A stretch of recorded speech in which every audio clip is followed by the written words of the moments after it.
Guys, so nandito pala tayo ngayon sa kwarto ko guys and kasama ko yung kapatid ko. So ngayon ito pala yung brush na binili ng mama ko kanina guys. Ito siya. For 99 lang po 2 pesos. Yan.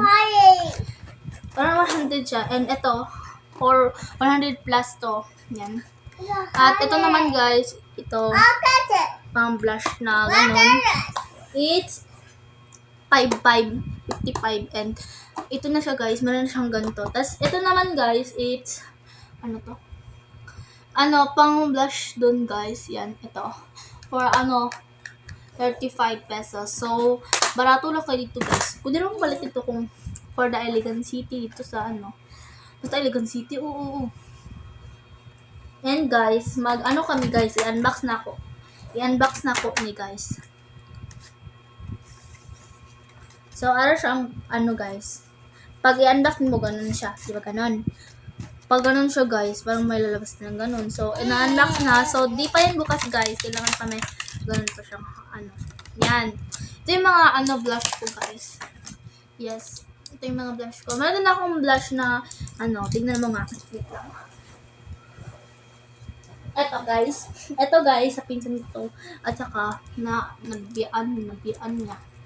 So, So, muna siya ang mga, guys. Ano siya? Mga brush. So, kani guys, kay marker. So, muna siya ang mga brush. So, dito na siya gipambot na. Set na ni siya. And so, napadra ko mga makeup dress sa guys. Dress na ako, dahil.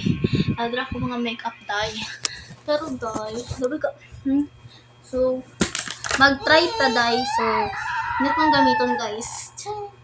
So, igano natin guys. Kasi guys, di akong masyadong So, gagamitin natin itong blush.